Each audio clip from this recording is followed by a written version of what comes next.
Khwaja Sahab, Qatar में जो कल समिट हुई उसमें आप भी मौजूद थे।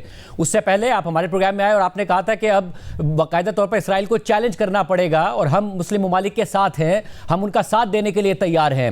और कल जो मलेशिया के वजीर आज़म हैं अनवर इब्राहिम, उन्होंने कहा कि जी मजीद मजम्मत मिसाइल्स को नहीं रोक सकती, बयानात फ़लस्तीन को आज़ाद नहीं करेंगे, हमें सख्त इकदाम करने चाहिए। पाकिस्तान के वजीर आज़म ने तो बाकायदा तौर पर तजावीज़ पेश की कि आगे कैसे बढ़ना चाहिए। उससे पहले पाकिस्तान के वजीर ख़ारजा ने कतर में बैठ कर अल जज़ीरा को जो इंटरव्यू दिया उसमें उन्होंने कहा कि अगर महज सख्त तकारीर हुई और कोई वाज़े रोड मैप ना दिया गया तो यह अफसोसनाक होगा। एक मुश्तरका सिक्योरिटी फोर्स का क़याम एक अमली कदम हो सकता है, मगर ज़ाहिर तकारीर हुई और उसके बाद जो एलामिया आया है वो एक मजम्मती एलामिया ही है। आपके ख्याल में मायूस कुन नतीजा रहा या मस्बत नतीजा रहा? बिस्मिल्लाहिर्रहमानिर्रहीम। शाहजेब, मैं समझता हूँ कि मैं जो कल हुई है कॉन्फ्रेंस अनप्रेसिडेंटेड थी कि सारा मुस्लिम दुनिया का एक लीडरशिप जो थी वो वहाँ पे मौजूद थी। बादशाह थे, सदर थे, वजीर आजम थे, सब मौजूद थे वहाँ पे। अगर आप समझें कि कोई अब्रप्टली मुस्लिम दुनिया जो है उसके कोई उसका रिएक्शन शो करेगी तो मैं समझता हूँ कि it will be a little early to gauge that और एक्सपेक्ट दैट। मेरा अपना ख्याल है कि ग्रेजुअली हमें एक तो नेटो के तर्ज के ऊपर जो है एक मिलिट्री अलायंस बनाना चाहिए जो बिल्कुल ये किसी के खिलाफ नहीं होगा, ये अपनी दफा के लिए हो। ये इट विल हैव नो आप कह सकते हैं hegemonic designs, but defensive designs के ऊपर जो है वो होगा। मैं ये अपनी जो मेरा तजिया है हालात का उसके मुताबिक आप क्योंकि वहां मौजूद थे, ऐसी तजावीज़ भी दी गई कि ऐसा इत्तेहाद हो कि अगर एक मुस्लिम मुल्क पर हमला हो तो तमाम पर हमला तस्वुर किया जाए, मगर क्या वहां पर क्योंकि एलामिया में ये बात नहीं है, कम से कम आपको ये लगा कि इस तरफ सूरत हाल जा सकती है कल के इजलास के बाद? इस तरफ जा सकती है, बिल्कुल जा सकती है। मैं मेरी जो वहाँ पे फीलिंग्स थी दो मैं थोड़ा सा इन मामला में मिलिटेंट हूँ, लेकिन मुझे वहाँ पे मायूसी नहीं हुई। मैं एक आप और मैं आपको बात बताता चलूँ जो हमें मुख्तलिफ कल्चरल जो सेटबैक्स या एडवांटेजेस जो हैं मुख्तलिफ मुल्कों के अंदर, इस्लामी मुल्कों में जो है उनको भी अकाउंट फॉर करना पड़ेगा। और हम अपनी जो है देखें, हमारा तो सिलसिला है कि अल्लाह ताला हमें वसाइल दे, हमें बेपनाह दौलत से और नेमतों से अपनी से नवाजे, अल्लाह ताला की ज़ात जो है। लेकिन हमने तो साबित कर दिया है कि जो है बेखतर रात से नमरूद में कूद पड़ा इश्क, अक्ल है मैं वेले तमाशा लबे बाम अभी। तो इससे बल्कि बेखतर क्या कहते हैं, सिपाही लड़ता है, बेतेग भी लड़ता है सिपाही। तो हमने तो उस स्पिरिट के साथ जो है वो स्पिरिट जो है वो किसी ऐसे उस इत्तेहाद में या किसी ऐसे आप नेटो देख लें, कोई और इत्तेहाद देख लें, तो they must be professionally very very good, you know.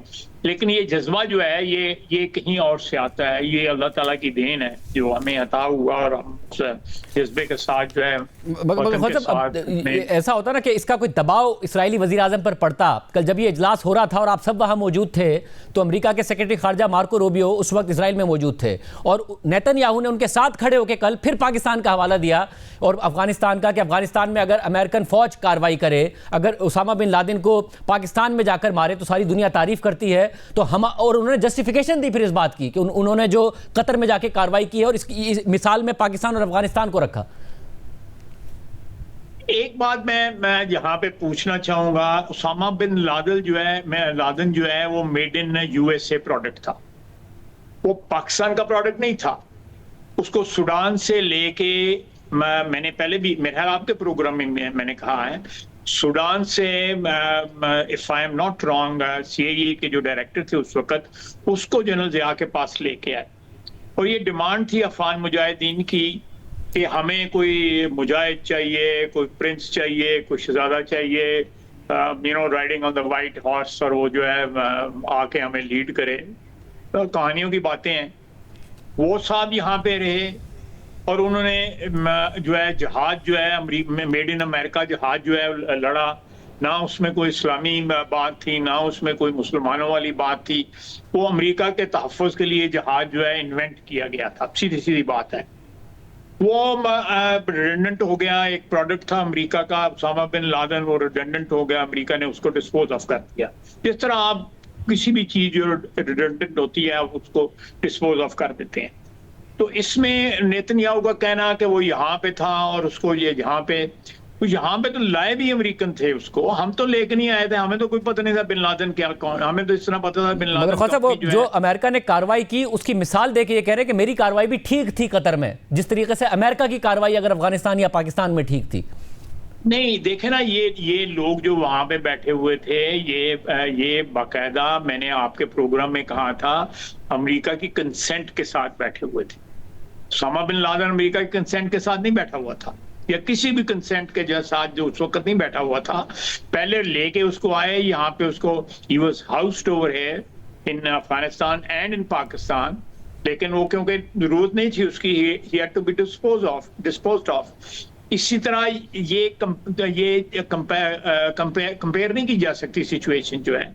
मतलब अगर कंपेयर नहीं की जा सकती ख्वाजा साहब, इसमें सवाल ये उठ रहा है क्योंकि अब अमेरिकन मीडिया रिपोर्ट कर रहा है, एक्सियोस ने रिपोर्ट किया, फिर CNN भी रिपोर्ट कर रहा है कि ऐसा नहीं है कि नेतन्याहू ने ट्रंप को बहुत देर से बताया था। इस हमले से तकरीबन 1 घंटा 10 मिनट पहले तकरीबन बता दिया था। ट्रंप चाहते तो कतर को आगाह कर सकते थे, नहीं किया गया। अभी अमेरिकन मीडिया रिपोर्ट कर रहा है। बिल्कुल आप सही कह रहे हैं, ये गलतफहमी या खुशफहमी किसी को नहीं होनी चाहिए। ये सारा कुछ अमेरिका की मर्जी के साथ हुआ है, बिल्कुल अमेरिका की मर्जी के साथ हुआ है। प्लान हो सकता है वो उनकी मर्जी के साथ हुआ हो, हर चीज जो है। ये मेरा मतलब पंजाबी में कहते हैं हवा भी नहीं लंघ देगी, उनमें से हवा भी नहीं गुजरती उन दोनों में से, अमेरिका में से और इजराइल में से। ये मुसलमानों को या हम लोगों को ये गलतफहमी दूर कर लेनी चाहिए। वो अव्वल आखिर जो है वो अमेरिका का प्रोडक्ट नहीं है, अमेरिका उसका प्रोडक्ट है। वहां पे एपेक जो है रूल करती है वहां पे इसमें अमेरिका के अंदर, जो वो मेक एंड ब्रेक वहां पे इजरायली अपना गवर्नमेंट जो है अमेरिका के अंदर वो करते हैं। They can do anything they want and they will get away with it. वो तो they will get away with the murder, जिस तरह मुहावरे में कहते हैं। तो ये कहना कि वहां पे कोई उनके बगैर, उनकी मर्जी के बगैर या उनकी ब्लेसिंग के बगैर उन्होंने हमला किया है, ये खुद ही ट्रांजैक्शन कर ली है, ये हम अपने आप को धोखा देंगे। प्लीज मुस्लिम वर्ल्ड को ये रियलाइज करना चाहिए, कम से कम करना तो बात की बात है, कम से कम ब्लैक एंड व्हाइट में अपने दोस्तों से, मैं दुश्मन तो नहीं कहूंगा, लेकिन अपने दोस्त और दोस्त नवा दुश्मन जो है उनके में कोई थोड़ी सी तफरीक कर लेनी चाहिए। मेरा ख्याल इट्स हाई टाइम। मतलब तो ये एहसास आपको कल वहां नजर आया कि तमाम मुस्लिम और जो अरब मुमालिक हैं उनमें ये एहसास था? एब्सोल्युटली उनमें एहसास था, उनकी बॉडी लैंग्वेज में, उनके एक्सप्रेशंस में ये चीज मौजूद थी। लेकिन please try to understand, it will take time for them to realise. ये सारी चीज जो है it's at a very nascent stage. इसको डेवलप होते हुए जो है ये स्विच ऑन ऑफ, ठीक है, एक बहुत बड़ा हादसा हुआ है, इसके असरात जो है बैठते बैठते जो है वो उनका इफेक्ट जो है कुछ टाइम लगेगा, and something will definitely come out of this, definitely. ये वहां पर बड़ी मिस्टेक की है। वहां पर क्या इस बात का कम से कम एतमाद है कि अगर ट्रंप अब कह रहे हैं दोबारा नहीं होगा तो वाकई दोबारा नहीं होगा? क्योंकि नेतन्याहू तो कह रहे हैं दोबारा होगा। नहीं, ये कोई नहीं, ये दोबारा भी खुदा न खास्ता दोबारा भी होगा, सेबेरा भी होगा। जिस तरह तल अवीब हुक्म करेगा उस तरह होगा, बिल्कुल। आप देखें वो अब खुद कह रही हैं, अखबारें कह रही हैं, वेस्टर्न अखबारें कह रही हैं कि 2 लाख बच्चे और नहते लोग जो है वहां पे शहीद हो गए हैं। किसी का जमीर छा गया? आप मेरी एक बात सुने, आप जरा पीछे रिवाइंड करें ना, ले जाएं 2002-2003 में, जब इराक की वॉर स्टार्ट हुई, फिर सीरिया गिरा, फिर ये बार मैं ये कहता हूं, 1 नहीं 2 नहीं 3 नहीं 4 नहीं 5 लाख नहीं, मिलियंस वहां पे मर गए हैं।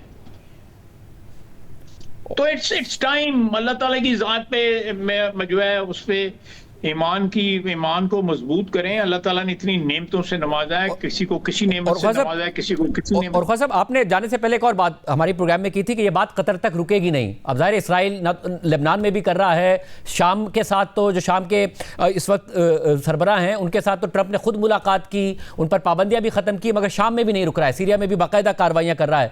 दीगर अरब ममालिक में ये इदराक भी था कि ये मामला कतर तक नहीं रुकेगा, हम तक भी बात आ सकती है।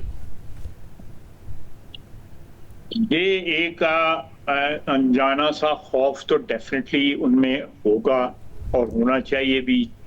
जहां तक सीरिया की बात है, सीरिया जो है इंस्टॉल जो है अमेरिका की मदद से वहां पे गवर्नमेंट इंस्टॉल हुई है, वो उस पे अटैक करने से बाज नहीं आ रहे, क्योंकि उनको पता है वहां पे सिचुएशन फ्लूइड है।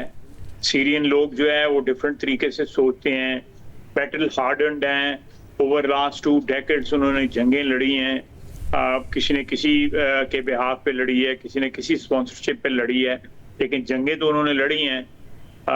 That is not the case with every country in Muslim world, you know. बाद लोग बड़े अमन से अल्लाह के फजल से रह रहे हैं, उनको अल्लाह ताला ने नेमतों से और अमन की नेमत से भी नवाजा हुआ है, लेकिन there was a stark realization in everybody over there 57 countries में कि something has to be done, otherwise one by one जो है ये विकेटें जो है ना डाउन होती जाए।